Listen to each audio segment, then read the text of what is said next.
on te jugera par rapport à tout ce qu'on t'a donné, comment tu l'as administré. Parce que vous devez comprendre que chaque être humain, chaque corps qui se balade dans la vie de tous les jours, c'est un esprit qui est dans un corps. Et Dieu est esprit, et l'esprit appartient à l'homme, à Dieu. Et l'esprit va retourner vers son Créateur. Et donc on te demandera, comment as-tu administré cet esprit qui avait été logé dans le corps de ton mari, de ta femme, de tes enfants, de tes collègues de travail? Est-ce que tu es un homme qui va procurer la paix, la joie, le calme? Ou est-ce que tu es quelqu'un qui va procurer l'agitation? Et nous, ce qu'on a décidé à Christ Ensemble, c'est d'être une assemblée d'église où nous voulons promouvoir la paix, la joie, la grâce de Dieu, la bonté, la puissance. Mais nous voulons promouvoir le fait que Jésus-Christ est un Dieu tellement d'amour. Mais il faut le rencontrer. C'est notre rôle de pouvoir montrer aux gens que c'est possible de vivre dans l'amour et la bonté de Dieu. C'est possible de palper la grâce de Dieu. C'est possible de palper la joie de Dieu. Alléluia. C'est possible. Arriver à un stade où tu comprends que tu es un être humain, malgré tout ce que tu as autour de toi, tu as des choses que tu aimes bien, tu as ta femme, tes enfants, ta mère, tout ce que tu veux, tes grands-pères, mais tu as compris avant toute chose que tu es un être qui a été créé pour pouvoir manifester la gloire de Dieu dans les différents périphériques, dans l'écosystème que tu as.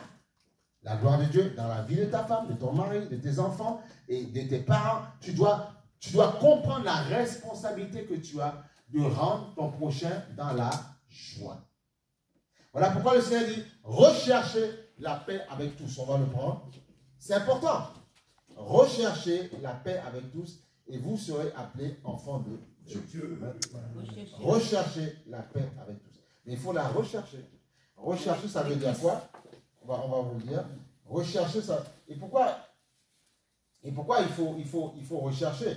Et il faut la rechercher sans cesse. Et rechercher, ça veut dire que parfois, tu vas être dans des situations compliquées, des situations où, Hébreux dans le chapitre 12, verset 14, tu vas être dans des situations où celui vers qui tu dois donner la paix et la joie, parfois, te manifeste une attitude qui ne te plaît pas. Ou bien tu te dis, celui-là, moi, je suis désolé, je ne ferai pas d'effort. Mais je te dis, recherchez la paix avec tous. Amen. Voilà. Recherchez la paix avec tous. Et bien sûr aussi la sanctification, c'est de se séparer du péché, tu vois, sans laquelle personne ne verra le Seigneur. Mais recherchez la paix avec tous. Voilà. Amen. Recherchez la paix avec tous. Et nous devons tout faire pour être des prédicateurs, des promulgueurs de la paix. Dire aux gens que c'est possible dans le monde ce monde troublé dans lequel nous sommes. On va aller dans Psaume chapitre 34, verset 14. Psaume 34, verset 14, il dit ceci. Éloigne-toi du mal et fais le bien. Okay? Recherche et poursuis la paix. Parce que tu peux rechercher. Mais une fois que tu as trouvé, poursuis la paix. Parce qu'il y a des gens, parfois, ils trouvent le bonheur en Jésus-Christ. Ils sont sauvés, ils sont contents. Et subitement, en fait, leur foi n'est pas stable.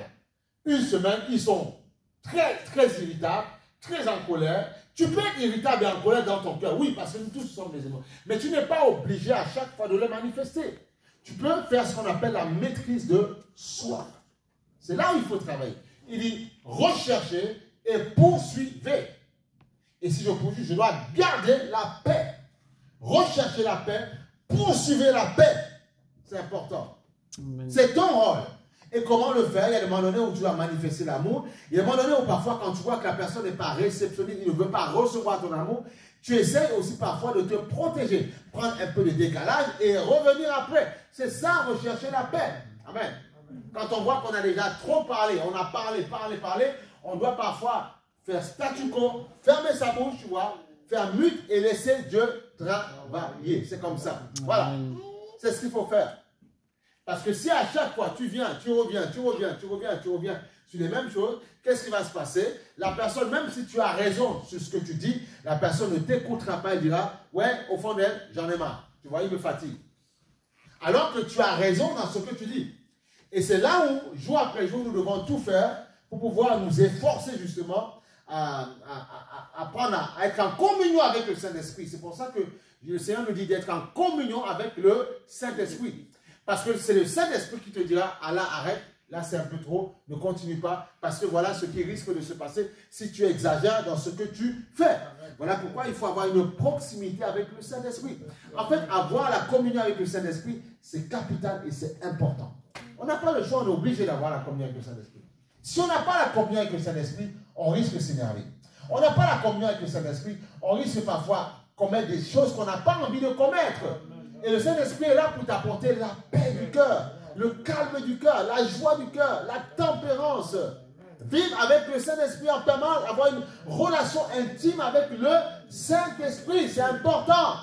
C'est important que tu apprennes à l'aimer, à le chérir, plus que les êtres que tu aimes. Oui.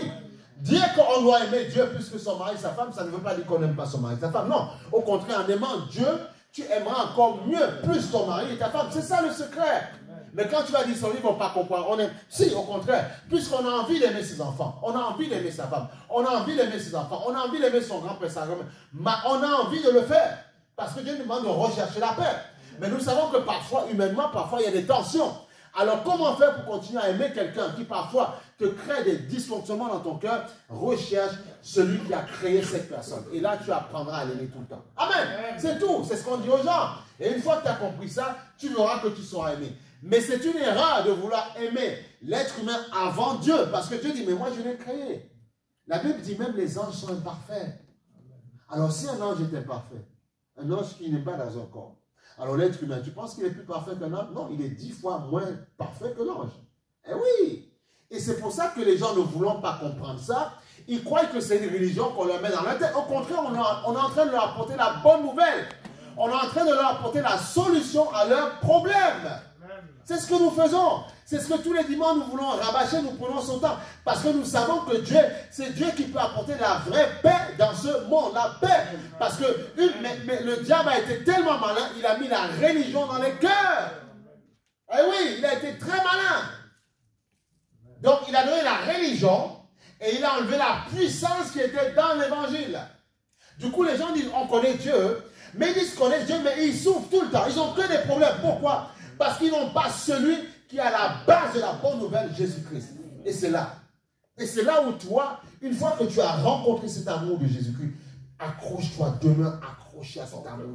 Accroche-toi, dis Seigneur, je m'accroche. Même si les gens veulent te décourager, tu dis non, c'est pas grave, je m'accroche. Et tu verras que tôt ou tard, ces personnes verront que non, c'est toi qui es dans le vrai, dans le véritable, parce que tu ne t'inquiètes pas pour rien, parce que tu es calme, parce que tu es détendu, parce que même si parfois tu peux être fatigué, brisé, malade, mais ils voient que tu es toujours, tu es robuste, tu es solide, ils vont se dire, mais comment tu fais? Tu as rencontré quelque chose que je n'ai pas. Et c'est là où tu pourras donner cet amour de Jésus. L'amour de Jésus. L'amour de Jésus. L'amour de Jésus. L'amour de Jésus. Donc c'est important. C'est important. C'est important. C'est important. C'est important. Proverbe chapitre 16, verset 7. Alors avant de prendre Proverbe, on va prendre Matthieu. Matthieu chapitre 5, verset 9. Matthieu chapitre 5, verset 9 d'abord. Matthieu chapitre 5, verset 9. 5, 9, il dit ceci.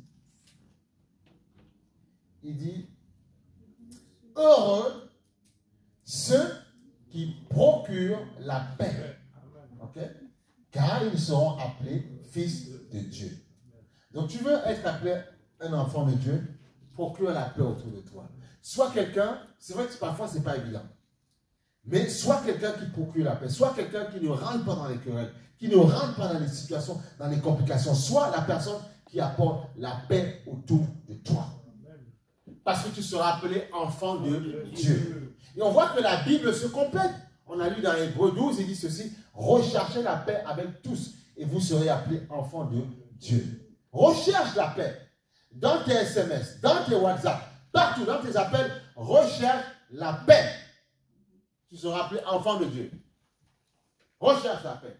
Et on voit que Matthieu 5, 9, il te dit, heureux ceux qui procurent la paix. ce qui ne trouble pas les âmes. Et humainement, comme on est dans cette chair, ça peut arriver qu'on trouble quelqu'un, ça peut arriver. Mais essaye de te récupérer toi rapidement, c'est ça. Parce que tu as le Saint-Esprit. C'est important. Et maintenant, on va revenir sur ce que j'ai dit tout à l'heure. Donc, je vous ai dit Proverbe 16, chapitre 16, verset 7. Et vous allez voir. Et tout est relié, tout est relié. Proverbe chapitre 16, verset 7. Il dit ceci. Quand l'Éternel approuve les voies d'un homme, ok, parce que tu es enfant de Dieu, le signe par excellence, c'est quoi? Il dispose même ses ennemis. Tu vois? Il dispose favorablement à ses ennemis. Ça veut dire que même ses ennemis seront des personnes qui vont lui ouvrir les portes. Voilà, ses ennemis. Il faut faire attention entre ennemi et adversaire. Ennemi, c'est quelqu'un qui peut, par exemple, ne pas être d'accord avec toi sur une situation, ne pas être d'accord par rapport à ta position. C'est un ennemi, ok? Mais un adversaire, c'est quelqu'un qui s'oppose à toi. Voilà pourquoi on dit Satan, c'est l'adversaire, l'opposant. Fais la différence. Entre ennemi et adversaire, c'est pas pareil. Un ennemi, c'est quelqu'un qui n'est pas d'accord avec, il n'est pas toujours d'accord avec ta voix. Tu vois, tu peux avoir quelqu'un, même que tu connais, quelqu'un de ta famille qui n'est pas d'accord avec ta position, voilà. Voilà, il est en inimitié, il n'est pas d'accord. Mais un adversaire, c'est quelqu'un, non seulement il est ton ennemi, mais en même temps, il s'oppose à toi. Il va te combattre. C'est ça l'adversaire. Voilà pourquoi la Bible dit votre adversaire, le diable. Sachant qu'il lui reste peu de temps à vivre, voilà, est descendu sur cette terre pour vous faire la guerre. Oui, c'est important. Hein? Parce que si vous ne comprenez pas ça, vous allez attaquer tout le monde de la même manière. Il y a des gens qui sont des ennemis, ils ne sont pas d'accord avec tes voix. Mais ça va jusque-là, il dit, bon, moi je le vois, mieux je me porte. Ils sont tranquilles. Mais il y a des gens, ce sont tes adversaires, ils vont s'opposer. Ils vont te le faire savoir. Ils vont parfois t'agresser verbalement. Tu vois, il faut faire la différence. Voilà pourquoi, tant que ça reste dans... Il y a des choses que, si vous ne comprenez pas le degré des choses, en fait, vous n'allez pas réussir, il faut comprendre. Bon, lui, c'est un ennemi, bon, lui, je ne veux pas me prendre la tête avec lui. Par contre, il y a des adversaires qui vous font la guerre, physiquement, spirituellement. Là, c'est autre chose. C'est pour ça qu'il faut faire le distinguo. Voilà pourquoi le Seigneur dit, votre adversaire, le diable. Parce qu'on n'est plus au stade ennemi, et en dessous de l'adversaire, l'adversité. C'est différent. Ok? C'est important de comprendre ça. Quand vous comprenez ça, vous allez savoir utiliser certaines armes. On voit que même dans la guerre, dans le monde entier, ils n'utilisent pas la bombe nucléaire du jour au lendemain. Ils utilisent d'abord des petites armes, des armes moins lourdes, après les chars de guerre, quand le conflit s'intensifie. Amen. Plus il est intensifié, plus on utilise les armes qui vont avec. Quand ça devient tellement compliqué, on appuie sur le bouton, mais on n'appuie pas sur le bouton bêtement. Et c'est là où on va voir que même ceux qui sont dans ce monde comprennent ces choses, même parfois mieux que nous. Et la Bible dit, nous sommes l'armée de l'Éternel. C'est nous. Donc nous devons aussi comprendre qu'en Dieu, on n'est pas obligé de prendre des décisions terribles parce qu'il y a une petite chose. Parfois, il y a juste quelqu'un qui te regarde bizarrement, te dit une petite parole. Ça y est, tu as fait tout un pataquès. Non! Ce n'est pas ton adversaire.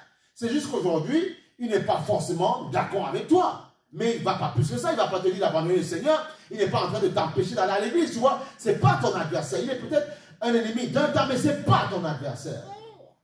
Il y a des gens, ils vont te dire, si tu as une femme, tu as une bagnole, il dit, je prends les clés de la voiture. Aujourd'hui, tu ne vas pas à l'église. Tu ne bouges pas. Tu es sur l'évangile. Ce n'est pas mon point. Là, c'est ton adversaire. Là, c'est un combat qui est différent. Tu vois, il faut comprendre. Mais quelqu'un qui dit, ouais, mais tu vas encore à l'église. Oh, fatigue avec tes trucs. Ça, c'est, voilà, c'est petit. C'est pas compliqué, ça. Ça se gère facilement. OK? Tu arrives, tu reviens de l'église, tu souris, tu fais un bon petit plat, vous rigolez, et ça repart. Mais ton adversaire, c'est quelqu'un qui a décidé, mordicus, de te faire la guerre, qui va même aller jusqu'au point de te faire abandonner par toutes sortes de stratagèmes ta foi. Là, c'est un adversaire. OK? Il faut faire la différence entre les deux termes. Voilà. Et quand vous faites ça, vous allez voir que dans votre âme, vous allez mieux gérer les conflits. Parce que ce qui se passe chez nous, parfois le chrétien, c'est que nous avons, alléluia, Jésus est Seigneur, mais la gestion des conflits, on ne connaît pas le niveau en fait d'escalade, le niveau en fait le niveau d'intensité. Et une fois qu'on va comprendre le niveau d'intensité, on va savoir que quand c'est à ce niveau-là, bon, il y a des niveaux où bon, Dieu te dit, laisse tomber, c'est pas grave. Moi, je vais gérer ça quand même. Il y a d'autres niveaux où tu te dis, maintenant, il faut prier. Il y a des niveaux où parfois, il faut manifester simplement. Tu souris, la personne chante. Il y a des niveaux où parfois, bon, ben, tu donnes un petit cadeau, il chante. Il y a des niveaux parfois, il faut prier avec audace. Et il y a des niveaux parfois, il faut associer le jeûne et la prière. Voilà pourquoi Dieu dit, cette espèce de démon ne sort que par le jeûne et la prière. Amen. Mais parfois, il ne faut pas jeûner tout le temps. Non. À un moment donné, il faut le faire. À un moment donné, parfois, dans ton jeûne, tu dis, bon, je vais jeûner, c'est quoi? C'est se priver d'un aliment. Mais on ne t'a pas demandé de jeûner à sec tout le temps. Parfois, si tu le fais, on a vu que il y a des périodes où Moïse, on doit vous enseigner ces choses-là. Parce qu'il y en a parfois, sinon tu peux te détruire la santé sans le savoir. Moïse jeûnait de manière spécifique. Amen. Parce que Dieu lui avait amené à le faire. Ok? Et on voit bien que c'était un jeûne à sec, mais un Seigneur pour ta présence. Et on voit que Jésus avait jeûné, on dit il eut faim. Mais ça sous-entend que peut-être il s'est désaltéré. Il eut faim. On n'a pas dit il eut soif. Il eut faim. Voilà. Donc, mais il y a le moment aussi, c'est pas qu'il ne pouvait pas le faire, mais il nous a démontré les différentes, comment en fait, les différentes façons de jeûner. On voit même que Daniel, par exemple, Daniel, il jeûnait avec, il enlevait des choses épicées, la viande. Ok, c'était que des légumes. Amen ou pas? Mais je fais une parenthèse pour vous faire comprendre les choses. Voilà. Parce que parfois, à chaque fois, et s'il te demande maintenant de le faire à 7, 3, 4 jours, tu le fais. Parce qu'il sait ce qu'il est en train de faire. Parce que lui va t'inspirer. Mais ne le fais pas par preuve de défi ou montrer à quelqu'un. Non. Parce que souvent, sinon, tu peux te démonter la santé sans le savoir. Alléluia. C'est important qu'on vous enseigne ces choses-là. Voilà pourquoi même dans les églises, quand on demande